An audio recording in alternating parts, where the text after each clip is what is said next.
வேலையில்லாமல் இருந்த அந்த நாட்கள் வாழ்க்கை முழுக்க இருளாகவே தோன்றியது. தினமும் விண்ணப்பம் அனுப்பினாலும் பதிலில்லை. நம்பிக்கை சிதறத் தொடங்கியது. இனி என்ன செய்வது என்ற பயம் மனதை ஆட்கொண்டது.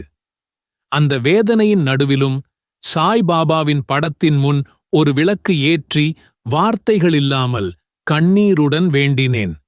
எனக்காக இல்லை சாய், என் குடும்பத்தின் நிம்மதிக்காக ஒரு வழி காட்டுங்கள் என்று மனதுக்குள் சொன்னேன். அடுத்த சில நாட்களில் எதுவும் மாறவில்லை. ஆனால் ஒரு நாள், பல மாதங்களுக்கு முன்பு முயற்சி செய்திருந்த இடத்திலிருந்து திடீரென ஒரு அழைப்பு வந்தது. மறந்துவிட்ட அந்த வாய்ப்பு சாய் அருளால் மீண்டும் என் கதவை தட்டியது. எந்த பரிந்துரையும் இல்லாமல், எந்த எதிர்பார்ப்பும் இல்லாமல் கிடைத்த அந்த வேலை என் வாழ்க்கையில் நடந்த உண்மையான அற்புதம்.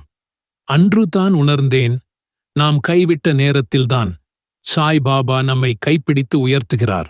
ஓம் சாய் ராம்.